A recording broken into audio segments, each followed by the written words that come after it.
when I go to Texas and places, I talk about missions to Native Americans, because a lot of times when people think about mission work, they're thinking Africa, they're thinking Asia, they're thinking going somewhere else.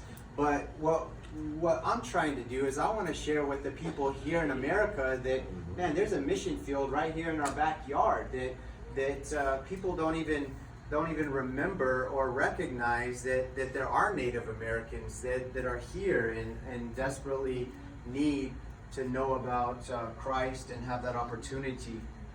So I show them just a little bit of how many reservations that there are. There are 20 reservations in Arizona, and there's over 300 reservations across America. The Navajo reservation is the largest. It's over 26,000 square miles. The second largest reservation in America is, anybody got a guess? Tohono O'odham. It's down around the Mexican border. That's the second largest. So the Navajo reservation is 26,000 square miles. This is 4,000 square miles. Just to kind of give you an idea of the size, difference in size. And then number 3 is San Carlos Reservation. Number 4, the White Mountain Apache. I wrote it down so that I would have it all in here.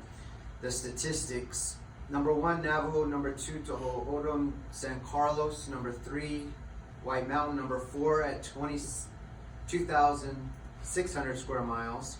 Hopi, number 5, is at 2,400 square miles. And then Halapai Gila River Reservation, which is just right here, basically where you guys live, that's 581 square miles. 581 square miles. Then you got Colorado River, which is over by Lake Havasu. Havasupai, which is down in the Grand Canyon. Kaibito Paiute. Then number 11 is Salt River. Salt River Pima Reservation is 87 square miles. That's the size that Salt River is at. So anyway, but as you think about that we wanted to try to reach out to Native America, that we wanted to try to reach out to the Native Americans here in America. There's approximately 2.8 million people who claim to be full-blooded Native of some kind. And if you look at total population, when they're half or a quarter or a 16th or 1/32nd, then the total number of natives, they said, in America is 6.6 million natives, which is 2% of the total population. And I know that's not that much, but nobody else is going, right? There's not very many people that are really paying attention. So we're trying to focus on a very small area. And then I thought this was an interesting statistic. It said from 2000 to 2018, there was a 17% increase of natives that were full blood, and then there was a 77% increase that were partial, some kind of part native in some way. So interesting, just a couple of different statistics that I was trying to look up. And another thing I saw on the U.S. News is Phoenix is the only major metropolitan area in the United States that is home to more than 100,000 people who identify solely as Native American. It's the only city in America that they're saying, I'm 100% Native of some kind. And so that's why we are here in Phoenix, right? Is that as we look at it, over 60% of all natives live in metropolitan areas. So even though there's all these reservations, the majority have to go where the jobs are, and that's Phoenix and Denver and Albuquerque and those kinds of places. So they end up living there. And Phoenix is, to me, what I can find, the largest. This is where we're going to find the most Native Americans at. And so what we did is I looked at census, all the different areas of the valley, and I tried to find out, is there a specific area where there's more natives than another area? And what we decided is to go ahead and shoot. In 2013, we said this is where we would ideally like to worship at, is right here. Because if you were to take a circle like this, there's somewhere in the neighborhood of 40,000 plus that would be just right in this area. And so we don't meet here. We used to when we first started at the community center, but now we are just right here. So we're just a little south in Mesa. But the other reason that I wanted to meet here is because the Salt River Pima Reservation comes right into the kind of the middle of the city. You've got kind of a big part of a city down here, big part of a city down here. A storm front is coming over here. Just kidding. But you got the Salt River Reservation that comes in right here. So if you've got people living up north, or Dean who lives on this side of town, the freeways can get us in there pretty easily if we're kind of centrally located. The other reason is because of the colleges, Scottsdale Community College, Mesa Community College, and ASU, is that ideally we would like to be able to get young college-age people that would be converted to Christ and then maybe be willing to go back to the reservation to either work, like maybe they got trained to be a nurse or a school teacher or something, and we were able to convert them and help them to grow in their faith, and then when they move back, now they're able to help the church wherever they move back to, whether that's Hopi or Apache or Navajo. They're going back home, but because of our location, we were able to meet them, and that's something that we would still like to have happen one of these days, Lord willing, if we can get that working. So that's one of the reasons that we decided to meet where we are right here. So it's interesting, when we thought of this in 2013, that's about where we're at. You know, we're almost in that area right there. And so there's a picture that I try to show people of the reservation and Salt River, and where we're really trying to reach out to. Stan, he's the one we got started with, and so we say, well, how do you get started? How do you get started here? And what I knew Stinson was down here, and he was the very first person that I texted when I was in Denver, and I said, I'm thinking about doing a church plant in Phoenix. Would you be willing to help? And he said, yeah, you know. And so he was the first guy that I thought of when we moved down here, and he has been the cornerstone that has helped this congregation from the very beginning. Stinson has been here from the beginning, and I didn't really think about it at the time, but some of you might not know this, but Stinson is not only Navajo, but he registers with Salt River Pima tribe. So when we were trying to rent facilities, when we were trying to get onto the reservation, it just so happens that he is able to do all of that. So he was the one meeting with the tribal members. He was the one going to the meetings. He was the one that was setting up and organizing the rental facilities and all of those kinds of things. And so, man, he's just very grateful. And I like to keep this picture up here because we all know that Stinson went to Bear Valley for about 4 or 5 months.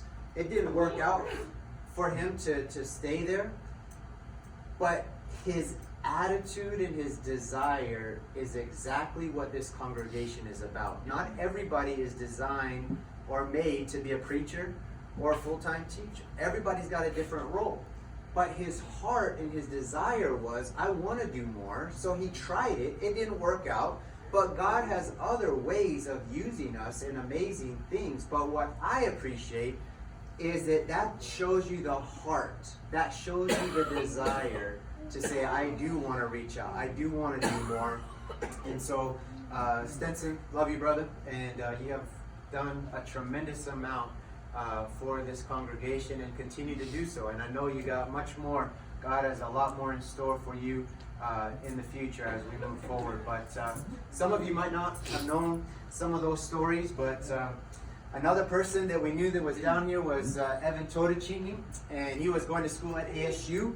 So him and Crystal were there, and then some of you guys have heard the story about how they became a Christian, and then 3 months later, their 15-month-old son died of meningitis, and that changed their life upside down, and all of us as a congregation that were working with him. And he said, you know what, I want to go to school, and I want to make this my livelihood. I want to help people learn about Christ and about God. And so now they have 3 wonderful daughters, and do a fantastic job with us here. But they are also, when they went to Bear Valley, the plan was that they would go back to the reservation. And so the original plan was 5 years, which means they've been here 2.5 years. So in another 2.5 years, the plan is that they would eventually be ready to move back to the reservation as well.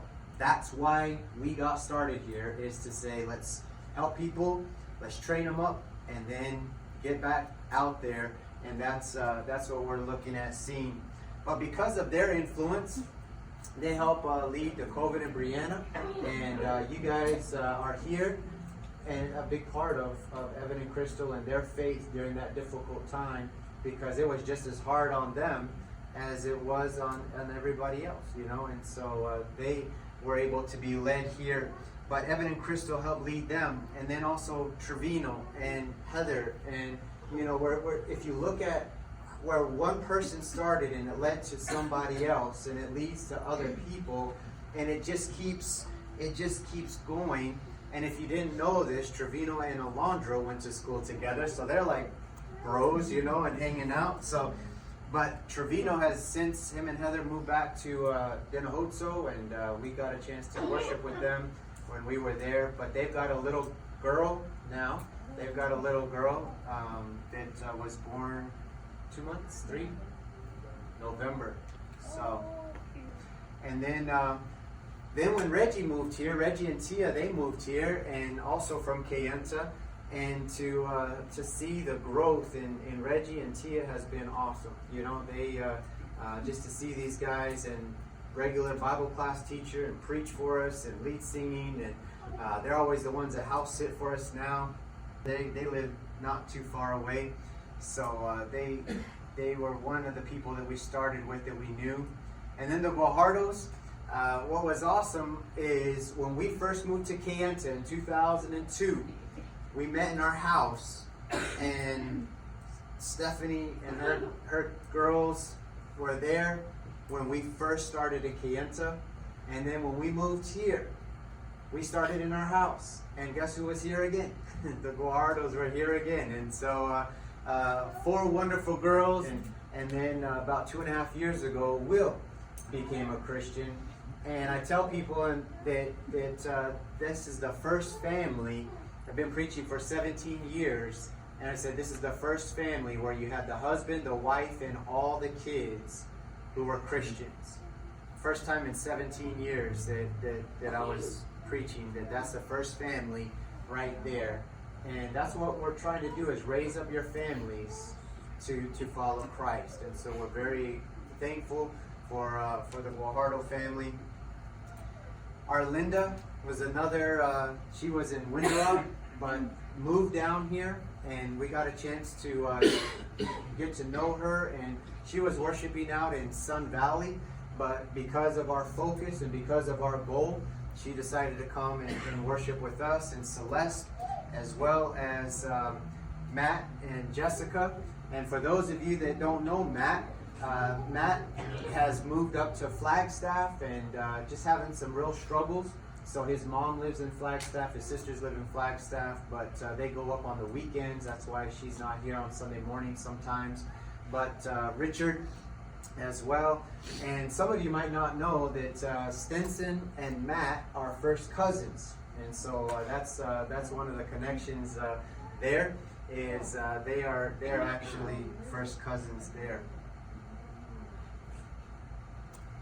Ellen was one of the first people that we got referred to. We were doing a Bible study over in Tempe, and Carmen, she said, hey, we got this Bible study, and she invited one of her friends named Ellen, and Ellen started studying with us and became a Christian, and she works on Sunday mornings, so she goes to Rozier Road congregation.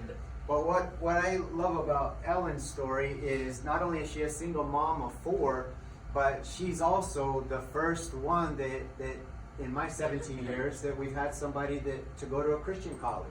And that, I think that's really pretty neat as well, you know, that they ended up going, Sydney is at a Christian college in Harding, and Aaron has been a big encouragement and influence in their life. And I use this slide to talk about Aaron, because Aaron was worshiping at Tonto, but knew what we were doing, our focus, our mission, and he started to worship with us and has been instrumental and huge, because we have all these new Christians. We had finally somebody that was a more mature Christian to help us, as well as his teaching abilities and leadership. And you can see an old picture there of him teaching the teen classes. But he's also been evangelistic to help Edna and Michelle and her son to become a Christian, Michael. And sadly, they have not been worshiping with us, but from Michelle came Joe, and Joe was baptized this year. And so Aaron studied with Michelle, and who we got to know Michael, who then became a Christian, and then her husband Joe, who is also became a Christian. So there's all these connections of how does it begin, and then it leads to somebody else. And then we got Wayne and Susan, and again, they heard about what we were doing. They were worshiping at Camelback, and they said, I remember Susan's call, and she said, we want to go where there's work to be done. And I tell this story that they came, and they were very patient, because when you're a church plant, we're small, there's not a lot of people, but they just kept coming and didn't force anything. But before you know it, they found plenty of opportunities. And I tell the story, there was a lady visiting one time, an older lady came to visit, and she asked Susan, I was sitting there, and she asked Susan, she goes, you like worshiping here? And Susan said, I do. She said, I love this congregation, but she said, I've never worked so hard in all my life. So the lady didn't come. But but it was truthful. Wayne and Susan and Aaron, and the example, the hard work that they put in is phenomenal. And I think all of you that are here, you can attest to the influence that these 3 people have had, the maturity, just they never complain and always have a servant heart. And it's been awesome to see what's happened over the last 6 years, and to see it kind of come to be what it is now, right? We also got to know people through knocking doors, and I know that sometimes we why are we out there knocking doors? Well, because of people like Amelia, and sadly, Amelia hasn't been with us for about over a year and a half now, but we're still in her heart. She still texts from time to time. She knows what needs to happen, but still has lost her way at this time. And so Truett, Samantha, but man, the growth that do you guys remember her teaching Bible class, and she was getting trained with Tamu, and it was just like all of a sudden just disappeared. And so the world, guys, it can get to any of us, and we just got to continue to encourage. And that's one of the things we're talking about maybe for 2020, is going back and looking at Edna and Michelle and Michael and Amelia, and saying, let's make a concerted effort to try to get some of these guys and encourage them again and study with them again, and to bring them back into the fold. This is Amelia's best friend, Sunny. Tamu studied with her, and she was baptized into Christ, but we have not seen her either. Another person that we knocked doors with is Justin, and so we knocked his door, and you guys can see just the growth. For those of you that met Justin at the beginning to the way he is now, it is, you're like, that's God. God is the one. And for those of you that don't know his story, he's been an alcoholic most of his life. He's been in jail most of his life. He's been homeless. He's been divorced. He was in the military. I've told you guys the story that he said that one of the ways he went to jail is he was begging for money to go get more alcohol. And he said this guy kind of made fun of him, and he stabbed the guy. And so he stabbed the guy, went to jail. The guard was giving him a hard time, so he beat the guard up. He got another 5 years added to his sentence, and he said, I better wake up, something's got to change here. And now you meet him, just like he's a different guy. He's a different guy. So, but because of Justin, he's the one that told Tom Largo, and Tom Largo said that there was an opening for jail ministry. He said, hey, Thursdays there's a Bible study, and Justin told Tom about me, and Tom got me into the jail ministry, and we've been doing that now for 3.5 years, something like that. And it's been, I think, around 20 people have been baptized in the jail ministry, but we're still working with some of them. But because of Justin talking to Tom Largo, and there's kind of a picture of what we do. You're not allowed to take pictures in there, but that's basically, we use the water trough, and it's 14 people. I think it's 14 people that have been added to the body there. One of the people is Donald, and you guys have been seeing Donald recently. Donald, I met him at the DOC, and then very knowledgeable, and but has struggled with his addiction, alcohol addiction, and things like that. And but because of the jail ministry, led to Donald becoming a Christian.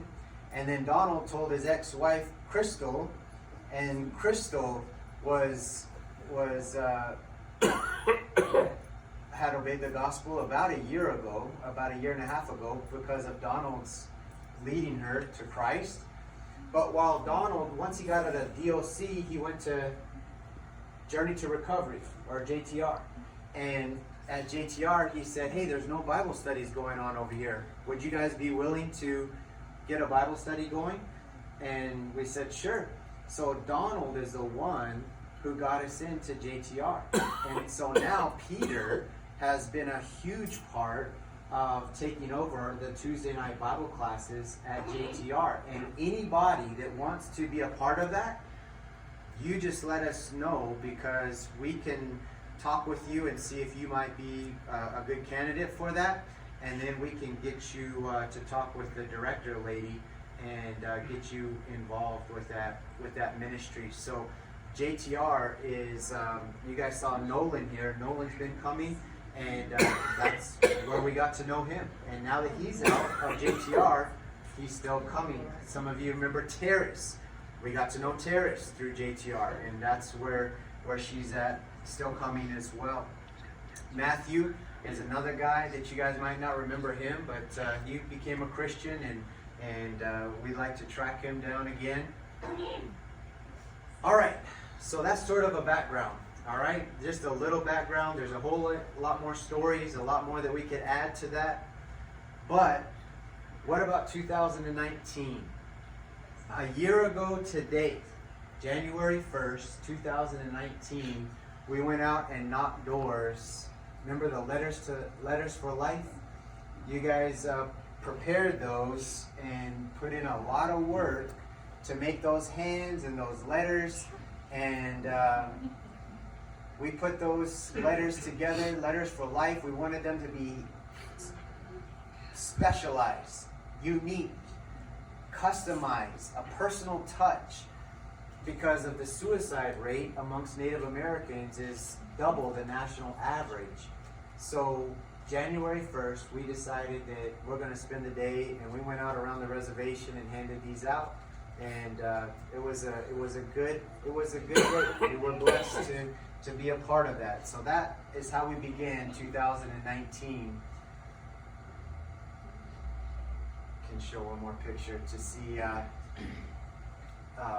Batisha and the whole table there of everybody helping out. And you know what was cool about this? Do you see the different ages? We've got young ones, we've got really young ones, we've got older ones that everybody was able to participate in this activity. It's not just for one age. We were all able to be a part of that. And I think that was really a great opportunity to have there.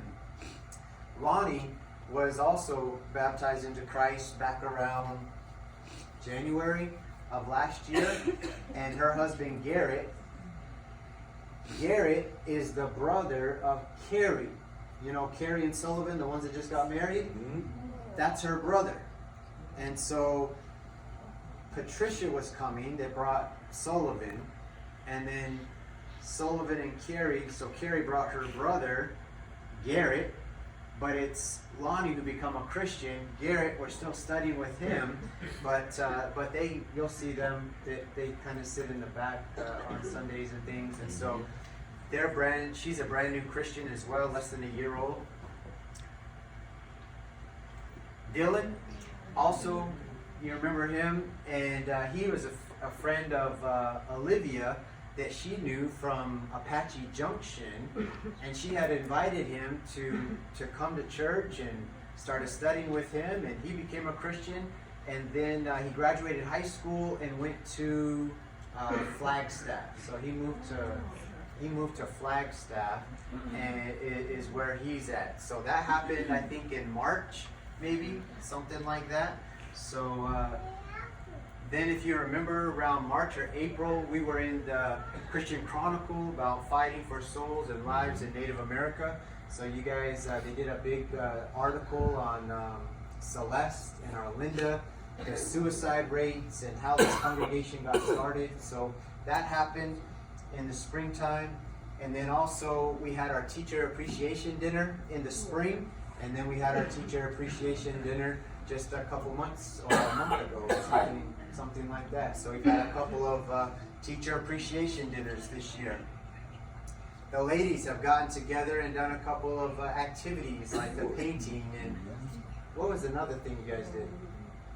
Purse exchange. Purse exchange. Yeah, purse exchange was done. Spa day, right? Okay, so you guys, that's been going on. You remember how we had the parenting in a digital age? So the Tennessee group came and we knocked doors. We were learning about technologies, some of the dangers, some of the positives. We held that at the reservation, and it was pretty well attended for our congregation. But it's also the Tennessee group that helped knock this out. So she's removing carpet right about here. And so they removed that carpet here. That blue wall is right there. So we took that picture right here less than a year ago, right? So that happened starting at the end of March. We also went to Justin's house and cut weeds, picked grapefruit, went to the reservation and just handed them out. This is again the building project, putting in adding more bathrooms to add more space because of the new seating area here. Then you got Larry and Carol here with Jason. So if you remember, Jason is playing with the Diamondbacks, and he was with us from January until March or April, something like that. He re-signed with the Diamondbacks, so he's got a new contract, and he will be here in the next week or two. January 6th. January 6th. So January 6th, God. he will be here for spring training, and so he'll be worshiping with us when he gets back into town. So we're looking forward to having him again. There you can see the construction again. Then we had Raimi added to the congregation, and very excited to have a new little one there. And then some of you might not know Vera. I didn't have a picture of her husband, Red, but Vera is the one that was worshiping at Camelback, and they started worshiping with us pretty regularly this year and wanted to become a part of this congregation. Is Vera and her husband, Red, and then also Lori. And but when you don't see them for big periods of time, it's they are going up to Denver, kind of snowbirding in some ways, but they even go in the wintertime. Like they were there for the holidays, that's where they're at now and for a couple of days, so they're not with us in the summertime. Then you got Alondro, that Alondro was added to the body in June, right? In June, and we were up at Prescott, and he came down with me from Kayenta, and man, think about 6-7 months ago that we got a new brother in Christ. That happened this year. And then we talked about Michelle and her husband Joe. Joe became a Christian. He has, I forgot what stage of cancer it was, but he was not doing so good health-wise. So just want to continue to hopefully encourage them. And then you guys didn't get a chance to go to this, but I took the girls. We went to Tennessee and we did an inner city mission work. And this is one of the ladies there that became a Christian while we were there. She has sickle cell anemia, which is a blood disease, and her health she really struggles with her health, but became a Christian. And these are a couple of the people from Graymere that studied with her as well. So I wanted to show that happened, and we were trying to help do mission work in other places as well as here. While we were there, those are kind of the projects in the back, the different housing. And there's some elderly ladies that live in these houses, and the mailbox is on this side. There's a park that's here, and they would have to go around this canal because they couldn't, they're older and they couldn't cross this canal very well. So the church decided to build this bridge, and then that way they could cross this canal and get to their mailbox without having to walk a long way around it. So we did that while we were there as well. And then you remember our vacation Bible school this summer, the Oklahoma City, they came out and we had our vacation Bible school here, which was awesome. The kids learned about Esther, and you can see all the little ones. We went out and knocked doors out on the reservation. You can see Londro there. And then if you look in the fall, this happened not that long ago. Jesus, God's Only Option, our fall gospel meeting, and this was October 6th through the 9th. And we went out and again knocked doors. We had the kids out there knocking doors. We had the Bear Valley students here, preaching students that were helping us out. They were here. And then you remember our fall retreat? We had the fall retreat and got together as a family and just enjoyed each other's company and got some time there. Cool. Nice one. Ring toss. Got to do the pins, decorating of the pins. And then we just had a wedding a month ago, maybe.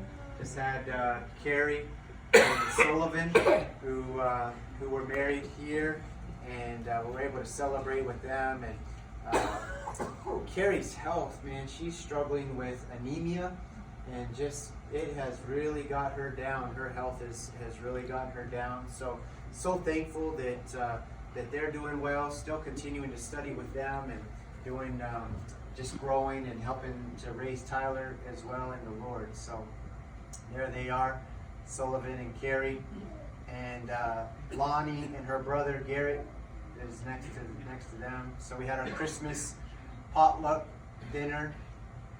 And then we did a survey trip up to the Navajo reservation to Kayenta. And this is a picture of when we were worshiping in Kayenta. And Alfred Jean, I told you guys about Alfred Jean, that he was one of the guys that was converted. And they used to call him Al Capone, because he was a bootlegger and always carried a gun. And he was a guy that became a Christian and is hanging in there. He's had his ups and downs, but I had to take a picture because I said, man, to see the growth in his life over the years has really been awesome. And I like to tell some of his stories. One of the ones I tell is he used to wear a rubber band because he was trying to stop cussing. He's like, man, I cuss all the time. So I found out if you wear a rubber band, that when I would mess up, I would snap myself. I'd snap myself to remind me to not do that. And he said that he started adding different colors of rubber bands. And he said, this one is for cussing. This one is for being tempted to like lie about something. Like I could easily lie about something. He said I would snap myself like, don't do that, He said one of them is not to lust after women. He said that's a really fat rubber band, I have to. So, but he's a funny guy and just does a great job. So that's the Kayenta. When we did the survey trip, we also went up to Burnt Corn Mountain. This is those sheds. You guys know the sheds that you kind of see that's where they worship at, is kind of those bigger type sheds. And they were using electric heaters. I think they were using electric heaters to heat this space up. And they just have a few chairs here, and their trailer is next to it. So if they have to use a restroom or whatever, that's where they go to. But this is their meeting place up at Burnt Corn Mountain in Pinon. And so it's just a small one-room little shed that they meet in up there. We also went to the Hopi Reservation where Ellen is from. And this is where her mom, Ellen's mom, worships at, is Kaikot's Movi Mennonite Church. And so that might be a future possibility for us. They were open, like they said we could come and do a door knocking campaign there if we wanted to. So that's something that we might look at in the future, is to go and be able to start doing some Bible studies there on the Hopi Reservation. Some people that you guys might recognize, Bennett and his wife and their 2 kids. Bennett's dad is one of the few Navajo preachers on the reservation. Ben Begay is his dad. And so they come, but just continue to have, just the ups and downs in our faith and our struggles. But his dad is one of the few Navajo preachers up on the reservation. They actually live down around Awatuki area, down not too far down in that way. Then Marvin and Batisha and their 2 kids, they were converted in Kayenta, but when they came down here for jobs, this is the place to worship, right? This is the place where they know people, and that's one of the reasons that we started this is to say, let's have people who are here that when they're coming down, they have a place to worship. Or if they decide to move back to the reservation, we're able to refer them on as well. Like when the Coven and Brianna moved back to the reservation, they were able to worship with Terry Lawrence and help there. And that's what it's about, trying to train people up, and then when they leave, they're able to go and do the same types of things there. Andrew and Tosh and Harvin and Luke. So for those of you that don't know, Andrew and Stenson are brothers in Christ and brothers by blood. So Stenson had a big part of helping to lead Andrew to the Lord, and Andrew led his wife Tosh to the Lord, and now they're raising their kids up as well. You guys might remember Tamu, Jim, Joanne, and Lynn. So Jim, for those of you that didn't know, he just was not feeling like he was getting some of the things that he wanted here, and so he has not been worshiping with us. Tamu moved to Quartzsite to be closer to her son that is severely mentally ill and has struggled with suicide, depression, bipolar, just a lot of different things that he really struggles with, and so she wanted to be closer to him. But we miss her, and she's been a big part. Joanne and Lynn. Lynn is the one that, remember, her granddaughter was shot by the police out in California. That made national news. That was her granddaughter. So she really wrestled with that. And then her nephew committed suicide about 3 months ago.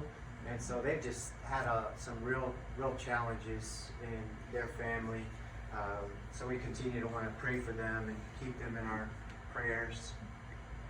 We've had people like Carrie and Olivia that have been a part of our congregation, Patricia and her kids, Larry and Carol.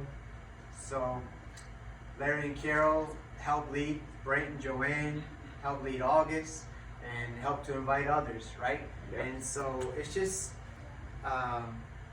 it's been an amazing journey. I'd love to tell more stories, but our time is about up. And so I wanted to just review some of the things. Stenson, would you grab the new house to house? It says that we're in the top 25. It's a new plaque for 2019. I don't know if you guys were really keeping up, but we had a campaign in the spring where we knocked doors. We had a campaign in the summer where we were knocking doors, and we had a campaign in the fall where we were knocking doors.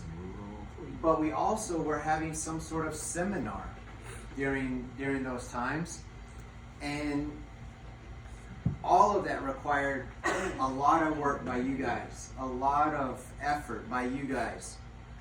And then we send out house to house, heart to heart every other month. So we sent out 13,741 copies of house to house, heart to heart. God's word, the seed, we were just planting it. Just 13,000 opportunities were planted out here at Salt River. How many flyers did we hand out? Thousands of flyers we handed out. We had a parenting seminar on technology. We had a seminar on Genesis. You remember the Oklahoma City group? They had that. Then we had a seminar on a gospel meeting on how to become a Christian. We've tried to offer lots of different ways of reaching people and touching people. We went over the book of Daniel this month. We spent an in-depth look at Daniel. We had, what else am I missing? Anybody else? Oh yeah, the men's retreat. We went up to the men's retreat in there. So I had prophecy, yes. Bill McKay came in and we did a prophecies of Christ. That was in March of last year. Res Camp. Yes, we had a week at Res Camp where we had almost 30 people from this congregation go. From our congregation? Yeah, remember it was 15? We had 50? 50 from this congregation? Yeah. Well, if you include my parents and maybe some of them, but somehow the relation was close to 50. It was a big influence, right? So we had Res Camp, a lot of kids camps. You know, the kids, they were going out to Prescott for camp. We had those things going on. We several of us, like Carrie and Olivia and our family, went to polishing the pulpit. Aaron has been having marriage classes this year on Mondays and Tuesday nights. That was going on. That's been a very good addition and benefit. There's been men's retreat. We had soup and singing at our house one night. We had tackling the text that Kelly went up to. And I know that Carrie and Olivia did multiple trips up to the reservation. They did a ladies' day up there. They took blankets or clothes up there, the gift items they took up there. So there's been multiple things, and so I don't know if you guys are tired, but if you look back at 1 year, Yeah. what has gone on in 1 year at this congregation, right? And I don't know about you, but for me, I'm sort of like, man, what did we do? And then I had to put this together, and I'm like, man, we did that, we did this, and Yeah. there was a lot that was going on, right? Yeah, there was. We added the space. Yes. Yeah, this base. This space was added, right? This space was added here. A lot of work went in. Dave did a lot of the heading up of the addition on this space. There's been a lot of positives that God has been at work, and I hope that it's not just about doing things, but about being more like Christ, and that hopefully in all things He's been glorified. That it's not us, but Him working through us. That we're His servants. That we're trying to be His hands and His feet to say, we're at your service, right? Whatever you want us to do, we'll do it. And that's how we want our lives to be lived in everything. But not to just get so caught up in just the doing, but of being. What kind of person are we? Are we more like Christ in all that we do and say? So, any other things that needed to be added to this year?